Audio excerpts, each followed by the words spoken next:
So if you speak, just make sure the little button will light up. Good afternoon, everyone.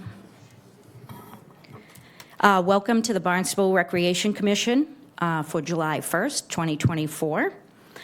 My name is Sharon Brown. I'm the Vice Chair. And for the notice of recording, just to let everyone know that this meeting will be replayed on Xfinity Channel 8 or High Definition Channel 1072. It may also be accessed by the Government Access Channel, live video on-demand archives on the Town of Barnstable website. And for the roll call, I have Tim Luss. Tim Luce, present. I have Tony Lapola. Present. And we, Rene King, our chair, is absent. Brendan Burke is absent, and James O'Leary is absent. So, we do not have minutes for this month, so we will act on that in September at the next Zoom meeting. And we do not have any old business at this time. So we're going to move right on, we'll go right through this, to new business. And so I would like to ask John Gleason to start with the Employee of the Year Awards. Sure. Thank you, Sharon. The first award is going to be the HYCC. So Mark Boardley is going to present that. Then we're going to go into the leisure program, and then the Barnstable Rec Assistant Award, and then into our aquatics awards. So Mark will go first.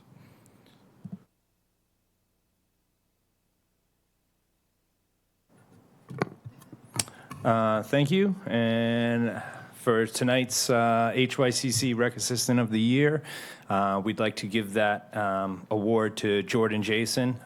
Jordan, some of you may know, had kind of come up in the SOAR program a while back. Was a great kid. Everybody really liked him. Kind of kept an eye on him. He came through every now and then and just always kind of eyeballed him and kept saying, hey, you know, when it's time, you can come down, get a job, da-da-da. And that's what he's done. He's been more than reliable, shows up on time, before time, is always there when needed by him, by his coworkers, has really gravitated and picked up everything quite well as far as setups, breakdowns of the gymnasium for different events or scheduled activities, and just a real good kid. We love having him, and this is for you.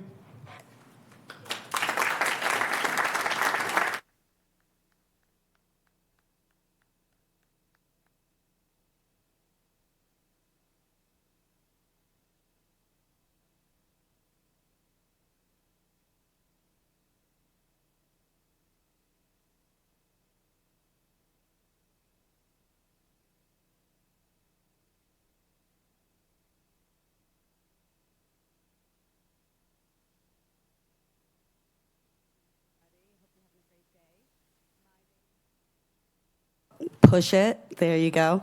My name, like John said, is Michelle Mickey Davies, and I am in charge of our summer leisure program.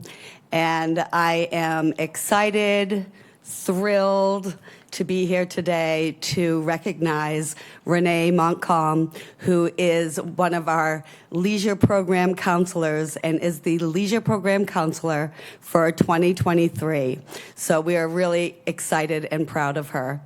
When I first hired Rene, I sometimes hesitate to hire somebody 16 to work at our middle school program with kids who are close to her age. But Rene has such command of her group with such confidence, and really they all love her. She is like all of our other counselors as far as a great listener, responsible, fun-loving, you know, the person that you want to be with, to have around. But more than that, what I loved about Rene, for such a young age and showing the maturity that she has, she didn't just watch her group. She was the kind of girl who could see the big picture already at 16. She could look around a room and she could notice what children's needs might not be being met because people were busy. And she would jump right into that. If she noticed that a director or an assistant director were too busy to start a transition, she would initiate it. She had the confidence and the maturity to be such a great counselor that this year, with the compassion and the love that she shows for these kids, she is now a one-on-one for us, working with one of our children who need a little bit of help to have some success in the summer. So all I can say is that she is a tremendous asset to the summer leisure program, and that we hope that she will be around for a very long time. So with that, I would like to say congratulations to Rene.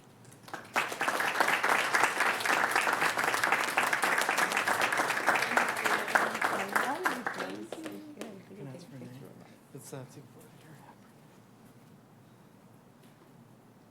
Ready? 1, 2, 3. Perfect. Thank you.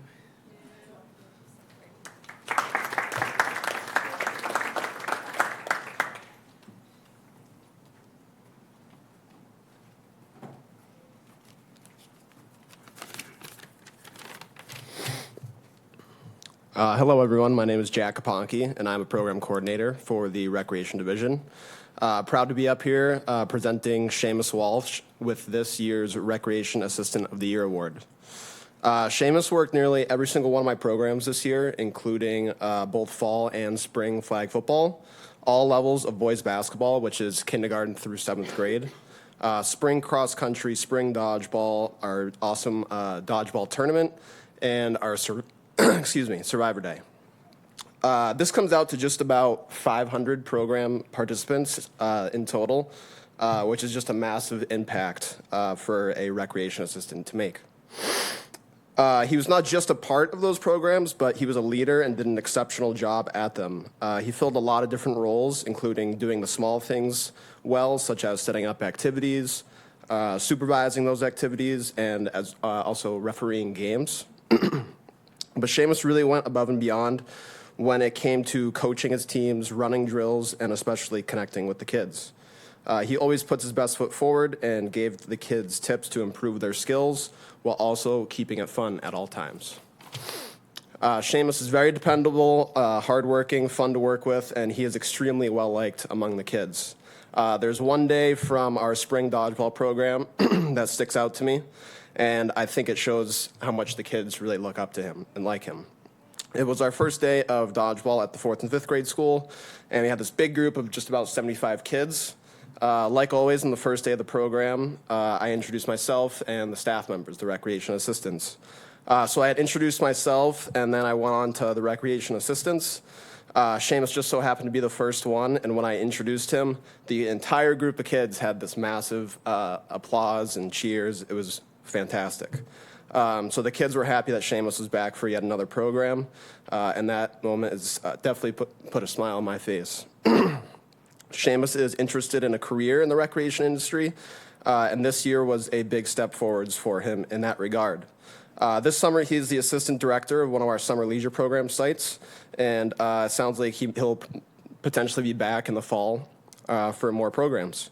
So to close out, I'd like to thank Seamus for a fantastic year of work with our community's youth and call him up to receive his award.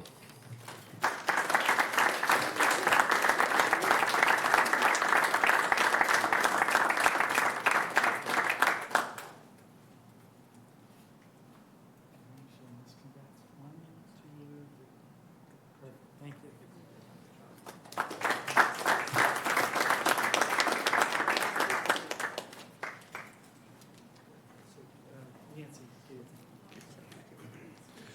Hi, good evening, ladies and gentlemen. George Hyannis, Assistant Director of Recreation for the town of Barnstable. Thank you very much for having us here today. Today, I'm going to present the awards for the Aquatics Division, and I'm going to start off with the Gate Attendant of the Year, Nancy Sesto. Nancy is a force of nature. She is a wonderfully happy person, always willing to pitch in. I always feel more comfortable when I'm going around on my crazy days of summertime, and I come to a gate and I know Nancy's there because I know things will be done the right way. It'll be done completely. They'll always be done with a smile on their face. She will treat every single person that comes to the gate with respect, even if those people aren't so nice sometimes. Nancy will kill people with kindness. She is a great leader when it comes to training young gate attendants. And you can absolutely see her impact into the community that she serves, with a factor of 6 or 7 current gay attendants here and 1 former gay attendant here to support her. So her impact is immeasurable when it comes to helping out in the community. Her impact's immeasurable when it comes to helping out in aquatics, and we are very blessed to have her working for us. And we hope Nancy stays with us for a long time. So with that said, our gate attendant of the year is Nancy Sesto.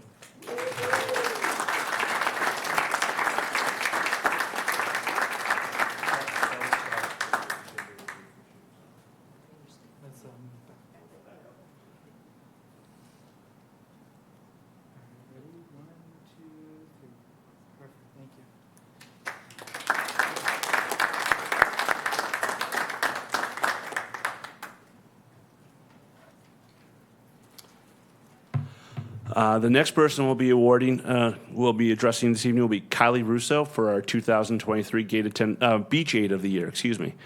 Kylie worked for us last summer largely at Craigville Beach, and I gotta tell you, last summer was my first full summer in the aquatics world, and I really didn't truly understand the job a Beach Aid really did until I actually saw it, and it can be a hard job at times, and Kylie was always that person who would do any job that was asked of her with a smile on her face, and just was always kind and greeted me, with a warm greeting, always very personable. Didn't matter if she was picking up trash at Craigville Beach, didn't matter if she had to go clean up a bathroom or a spill or help someone out or get something for a lifeguard or help the supervisor or break the gate attendants, to do revenue at the gates. She was always willing to pitch in. And then the past year, she helped us out with our recreation programs in the fall and winter. She did girls volleyball and basketball for us. It was a bitter pill to swallow when Kylie decided not to come back this year. I don't know where she's working this year, but right now, but they're pretty lucky to have her because she's a hardworking kid, and hopefully she'll come back to us in the fall, and then maybe, she was talking last year about becoming a lifeguard, and maybe she'll change her mind and take the class with us again and come back and join us because we'd be really lucky to have her come back, but we'll take what we get with her. If it's fall and winter only, that's great.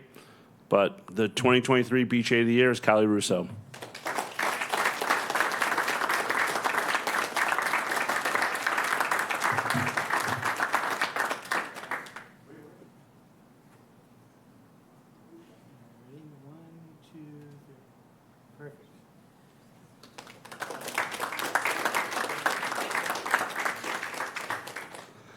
Last but not least, I'm going to speak about our 2023 Lifeguard of the Year. And, again, like I said, last year was my first full year with aquatics. So it was my decision last year to appoint head guards and try to assign roles. And Veterans Beach is a great little beach, very heavily populated in the weekends. A lot of families will visit us. They'll use the park, they'll use the playground, they'll use the beachfront. And it's not a big swim area, and at times it's shallow, so it can be a great place for first-year guards to really get comfortable in their positions. So as I was going down the roster of guards, trying to pick guards for last year, for a head guard for veterans, I came across Doug McPhail's name, and I was like, well, the few times the year before where I'd started in aquatics, I had conversations with Doug, and I always found him to be very, very genuine, very forthright, always willing to teach or explain something to me so I could understand more about what goes on at that site. And I was like, well, that's a pretty perfect person to be a head guard. And so when we went through our hiring process, we ended up with a large class of what we call lifeguard aides, which are 15 and 16-year-old teenage boys, girls who are trained as lifeguards, but they're not. The one thing that differs them from a full lifeguard is the fact they don't actually participate in rescues. It's kind of like an paid internship year for lifeguards. And, Doug took on a lot of responsibility with those kids. He had a lot of those kids working for him because, again, like I said, Veterans is a good place for these guards to learn. And Doug did an amazing job with them. He taught them skills, made them practical lifeguards. He really grew a real good crew of young guards for us. And I'd say we had a class of 17, 18 aides last year. I think we retained 16 of them. So it was a lot of that is due to the efforts of Doug. And also last summer, our one real rescue, Doug was the primary rescuer on that. When what happened, when the woman who drowned veterans, unfortunately, it wasn't a positive outcome in the rescue, but Hyannis Fire was effusive of their praise of Doug and the other lifeguards involved with the rescue, Alex Stamfel and Jaden Jeffries and Ava Omer, how they all filled the roles and did not panic, handled the situation correctly and completely. And, it was, we all wish the outcome was different, but they did it right. And it's a testament when it comes to Ava and Jaden, pretty much of Doug's teaching, because Doug taught those guys what to do and how to handle themselves. So with that said, this one, is a good one. I'm very proud to give this one away as well. The 2023 Lifeguard of the Year is Doug McPhail.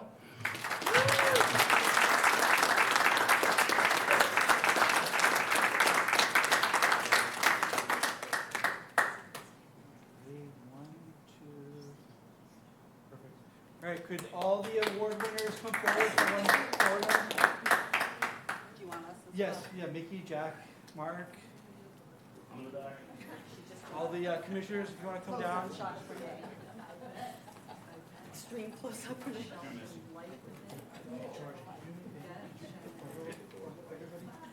So let's go all the way towards as far back as we can.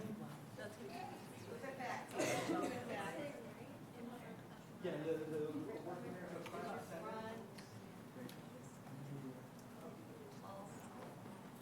Can you get everyone, George? Yeah. Do you want me to go closer or further? However you guys in, I can crop it from there. Gotcha. Go high. Yeah, you do kind of go high. All right. Do you want me to get multiple or? No, yeah. Make sure it's good. Yeah, get a couple. Take 10.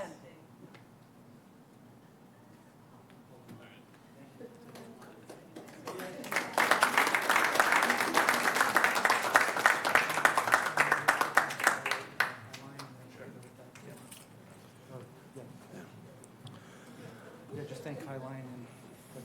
No problem.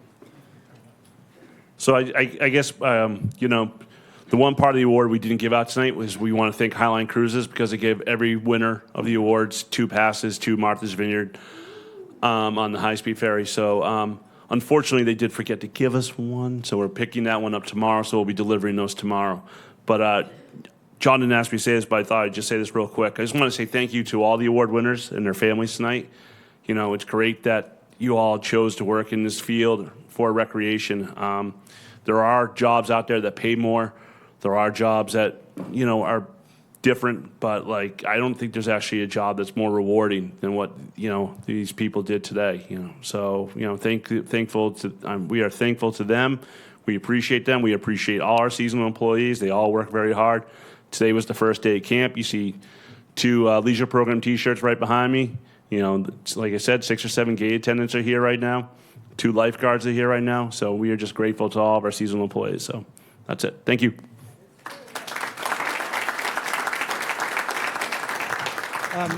All the award winners and families, we're going to continue on with our meeting, and by all means, you do not have to stay.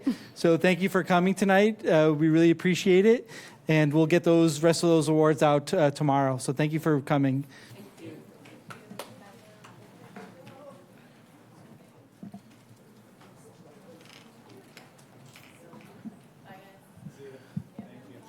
Sharon, would you like me to go into Kite surfing? next agenda item? Yes, please. So our next item is kite surfing. So I just wanted to get that on to the agenda. I probably see some people here to maybe speak public comment, but I was approached maybe about a month ago by MEA, Jay Horn, who's here tonight, just to potentially start the process of allowing kite surfing at Kalmus Beach. So I think a lot of you are aware I've worked for the town for 21 years, and ever since I started, kite surfing has never been allowed. Jay approached me. I was very intrigued and interested with it, and told him I wanted to pursue it more. So this is kind of like the first steps of pursuing it more by just getting it on your radar. But basically what we want to do to the far right of, potentially what we want to do to the far right of Kalmus, give potentially kite surfers an area to set up and to launch their kite surfs, which would give us at least 150 feet from the swim area.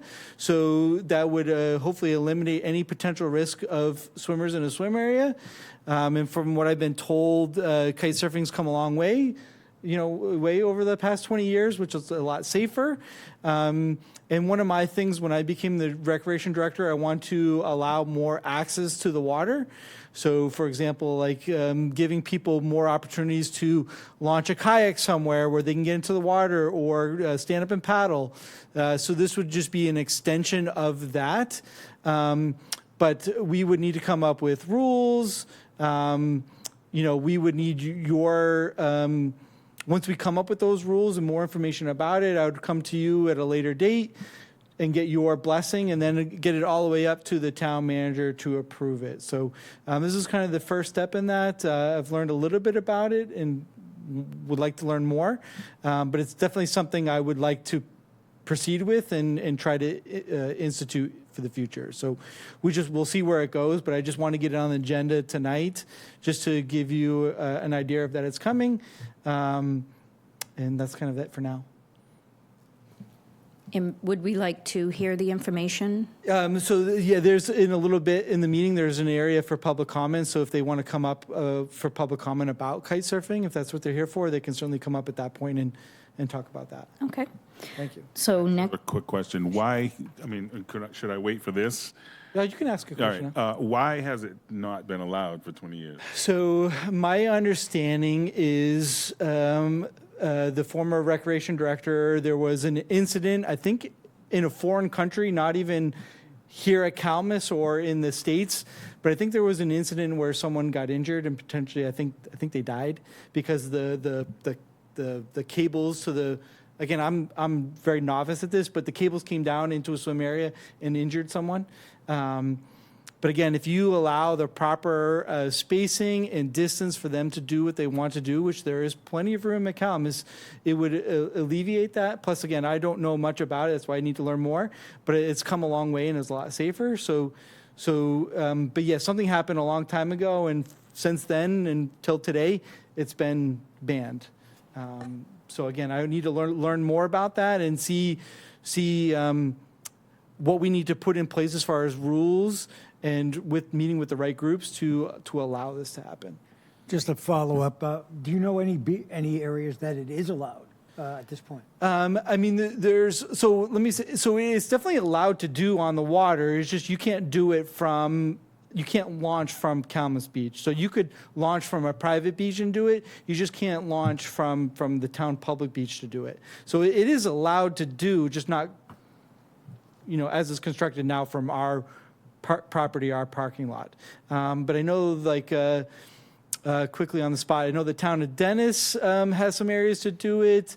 I believe Chatham, possibly Wellfleet. I'm sure the people that might come up will know a little bit more. But there's definitely some people that do it. And again, I think it's just finding the right way to do it with the right rules to make it enjoyable for everybody would make a lot of residents for sure happy about it, and it would allow people from other places to come and spend money in town, whether they're spending the $25 to park for the day or whether they're going to come on vacation because they know they can do it here. So it's definitely just something I want to pursue and see what we can come up with. are there any other questions before we move on? Okay. So next we have the Hyannis Youth and Community Center staff report with Mark Boardley. Thank you. I'll try to make this quick. Couple things to chat about. First off, our facility supervisor position is open and posted. We're looking for some quality candidates interested in becoming the HYCC facility supervisor. If anybody knows anybody looking for something in that alley, please send them to, refer them to myself or the town's website for some information on that. In ICE news, we actually promoted our our ex-facility supervisor to the new role of rink operations coordinator. That was filled 2 weeks ago now. He's adjusting to his new role quite nicely, and we'll be working hard to continue that. And then in the gym and youth center news, real quickly, our summer high school volleyball league started last week with over 200 girls participating in 17 teams in 2 divisions of play each Tuesday and Thursday night for the next 8 weeks at the HYCC. And that's all this month. Thank you. Thank you, Mark. Next on the agenda is the recreation staff report with John. Sure, thank you. The month of June is a big orientation month. We have our leisure program and our aquatics. So I attended all those orientations, including the parent orientation, just to make sure our staff was trained well and geared up for the summer, which George Noonan, Kelly Crowley, and Michelle Davies, who run those orientations, did a great job. July 1st, today is the start of a new fiscal year, so the month of June was really trying to manage our budget for the end of the fiscal year and making sure we spent the money that we had or made sure we didn't spend money that we didn't have. And so I was working on all that during the month of June. We did have some salary savings, so we had to go to the town council to get an appropriation, and we really bought some good things from that. So if you go to our property, next to the skate park, we have these old wooden sheds that have seen their better days. So we ordered 2 Conex, metal storage containers, and we're going to buy more so our equipment in the off season can stay dry, hopefully mice free, bees, all sorts of things get into our sheds. So it's nice that hopefully we'll have that taken care of. We bought some new chairs and tables and some stuff for the Centerville Rec building. The tables and chairs are kind of freely put away, but we bought some self-contained chair racks and new chairs and stuff to neatly put things away. We bought it's called the Touch View TV with stand, where we can give orientations, presentations. The kids at SOAR can watch movies. We could Zoom and do meetings on it. We can do a lot of things on it. So we purchased one of those. We needed a new copier, and we bought a new copier. And then we bought some Moby mats for C Street Beach. So basically, what a Moby mat is, it's a synthetic material that goes over the sand, and it makes it accessible for people to walk onto the beach. So we bought 200 feet of that. Being new to purchasing those and installing those, I do have to go to a conservation meeting on July 9th to get approval to put those down on the beach. But I'm very hopeful that shouldn't be a problem. But I thought I could just purchase them and put them down. But again, learning some new things, so we'll be able to do that. And then we installed a new flagpole at McKeon Field to help secure the backstop net, because that had some issues in the spring because the high winds blew the poles down. Aquatics-wise, we opened full-time on June 22nd, so we're fully staffed. We have lifeguards at Veterans, Kalmus, Colville's, Craigville, Dowses, and Loop. And the beginning of next week, I'm very confident that we're going to have lifeguards at Hathaway's Pond starting on Monday, which is nice to hear. We definitely have seen a little uptick with our lifeguards as far as recruiting-wise, and all that goes credit to George Noonan by offering classes to get more people certified. And then, like I've talked about in the past, our lifeguarding class at the high school will start this fall, so hopefully that will get us even more people. To date, we've issued over 21,500 stickers, and we're still issuing, I think 50 or so came in today, so they're still coming in even though we're well into the season. We increased our swim lesson offerings. We have a lot of new WSIs, and we had a lot of kids on the wait list, so we added classes to allow more kids to learn how to swim this summer. And during the month of June, we had the Best Buddies in Sprint Triathlon events at Craigville Beach. So that went well. And just program-wise, again, it was a lot of training and preparing for the summer. We did have our summer volleyball program with Coach Turco, and that was a huge success. Not what it used to be in the glory days, but we had 50 kids, which was more than we've had the past couple of years. But the height of it, remember in the early 2000s, when I used to be involved in running it myself, we had upwards of 230 kids. But 50 was a good number post-COVID for us. So hopefully we're going to get that back up to that level. And then we have some new programs this summer. We have a Monday Manhunt program where we're going to have kids come to the high school field at night, supervised with flashlights and whistles and plenty of staff. But you know, we all played manhunt growing up, but we're going to do that in an organized fashion for these kids and have a good time. And that program is full. And then we have sandlot baseball. Again, a lot of us grew up to riding our bikes to a local field and playing on ourselves. Well, unfortunately, today you kind of have to organize that a little bit for these kids, but we're going to have a sandlot baseball where every time they come, they'll have, you know, they'll pick up teams and play. So it's not like an organized team. They'll just come down and play and have a good time. And that program is full as well. So, and those programs are run by Jack, who is here tonight. And that's my report for tonight. If you have any questions of Mark or myself. They're going to play down at the LaRusso complex. Yep. And he started wiffle ball last year down at Little Fenway, and that's going again this summer, and a lot of kids are signed up for that. So, Great. That sounds wonderful. Thank you, John and Mark. We do not have the liaison report with Renee's absence, so we can actually move on to public comment. If you'd like to. Good afternoon, everybody. Thanks for your time. yeah, make sure, state your name, what village you're from. Okay. It's right in the middle of the mic, yep. Your name, village. Yeah, my name is Steve Tice. I live in Hyannis. I reside at Ocean Street. And thank you for your time. I appreciate it. Today, I'm coming to you in support of an initiative to introduce kite surfing to Kalmus Beach. Been a long time, as you had alluded to. The sport has evolved, kind of not only mechanically and whatnot, making it safer, but also the perception of the sport, as well as some of the issues surrounding, I would say, some of the user spaces on the beach. You know, we introduced kite surfing 20 years ago, a lot like snowboarding is to skiing. I don't know if you're aware, but Kalmus Beach is kind of a notoriously windy spot on the eastern seaboard, and people flock here. I moved here. We're all pretty much enthusiasts of it.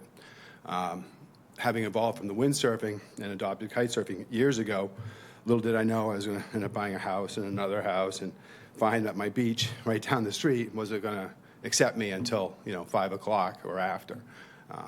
And as it happens, that kind of works. Schedules are the way they are. Not a lot of time before 5, but, I'm retiring now, and, it's time to maybe find some time for that kind of thing during the day in the summertime. Memorial Day to Labor Day, that's a tough nut for all of us to swallow when we all have to avoid our favorite spot. Many of our friends still go there. There's windsurfing and foiling's the new thing, and they're allowed to go down there. And so again, just wanted to test the appetite. I know there's been a change in guard at the Recreation Department.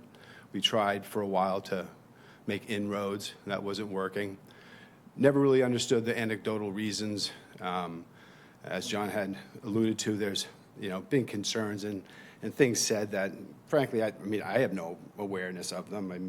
In the beginning, things happen. People put these things up in a hurricane or something stupid. Something can happen just driving down the road. I haven't heard of anything disproportionately relative to kite surfing. And it seems to me it'd be fair to, now that it's kind of waned, we now have a new sport, the foiling thing I was telling you about. Our numbers are dropping, but we've all evolved from the windsurfing days. When we had our rights, we were part of the Kalmus Board Sailing Association. And in the last 10 years, we haven't been able to go down there unless it's off-season or after hours, and that kind of puts us at the mercy of going over to waste to water, we're infringing on not private property. You know, we're allowed to get down to the water's edge. We're allowed to use the tidal zone to do it. That leaves us kind of a short window with tides the way they are. And it just seems it'd be appropriate for us to get some portion of what Kalmus can offer, and that is a large frontage of beach area for kite surfing. And certainly think we could find a lane of 100 feet to work with. It's, you know, it's pretty much a cooperative thing down there. We've all been sailing together for 10, 20, 30 years even. And, you know, I guess I'm the guy to come to you, see if we could maybe, you know, do something like that. It really, when I heard that you had the appetite to open up access for that and for the kayaks and other things, you know, I know what it's like. I live across the street. We try to drag a kayak across the street to the beach, get out to the boat. Can't do that. We got to beat around to the other side of the, you know, the jetty walls to do it. And, you know, that's kind of why we're here. It's kind of the nature of living on the coast. And I think, you know, to what degree we can support it, I don't know about what rules would be in place or procedures, but I'm here and I'm representing probably several people. I mean, I could probably come here next week with 12 people all in support of it. They're all kind of adults. You know, this isn't really the wilding young youth that come and take over the beach. You know, it's a bunch of experienced guys and girls, for that matter, and we'd just like to see if we could get in the lane, so to speak. So, if there's any questions, I'd be glad to answer. I don't know if you guys are familiar with the kite surfing and I just want to know what foiling is. foiling. Yeah. Foiling. Yeah, well, that's a new thing. That's all the cool kids do.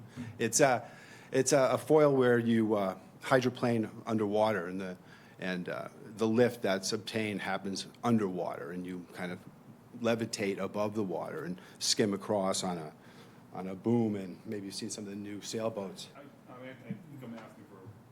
think I'm asking for a reason because I think I saw one. Yeah. Is it kind of on like a board and then there's a kind of rudder kind of thing? Yeah, well, sticking up? there's a couple ways to go. The foils can be applied to kite surfing, they can be applied to windsurfing, and they can be applied to the new thing, which is the wingy thingy. It's actually a name, I know.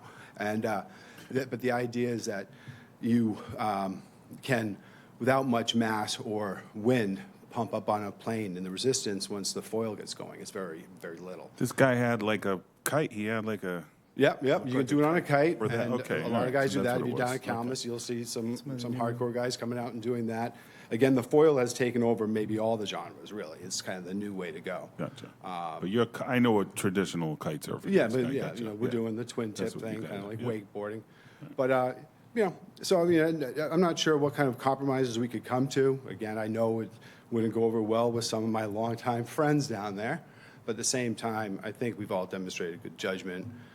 I can't think of any instance of consequence that have happened here. And, you know, I know that Dennis, Chatham, Falmouth, Wellfleet, the National Seashore, they all have places to go kite surfing. Barnstable's a big place, kind of the heart of the Cape. You know, finding something somewhere would be great. So, for your consideration, thank you. Yeah, thank you for coming. Thank you very much. Thank you. Anyone else would like to speak?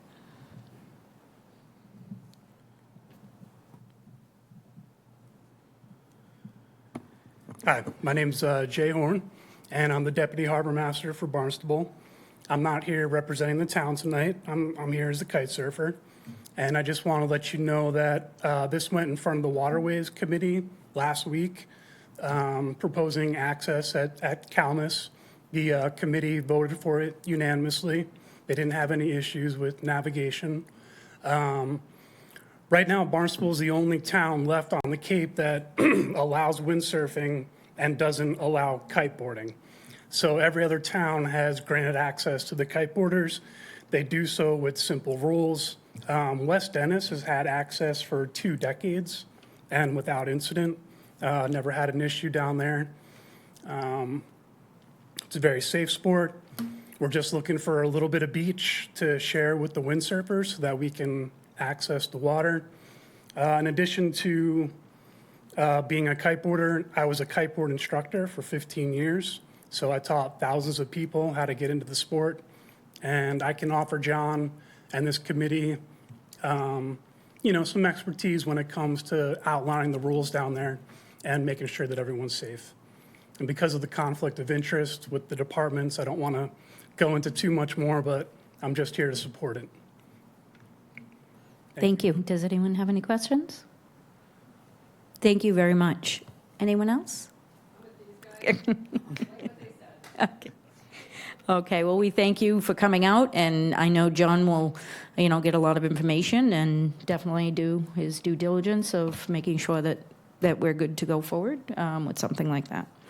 So once again, thank you.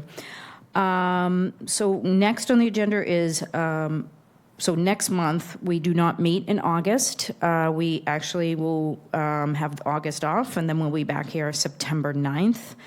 So next month's agenda items, is there anything that anyone would like to add to the agenda for any concerns or ideas? And do we have any guests for that? I don't know, it's kind of a long ways away for September, so I'm not quite sure. But I'm sure, if you guys email Rene or Rene ask me if we want to invite someone. But as of right now, I don't anticipate having anyone at the moment that I could think of. Okay. Okay, does anyone have anything else that they would like to bring up? Well, I think that that is everything for today. So we will see everyone at the next regular meeting, September 9th, 2024. Thank you very much. Have a great night.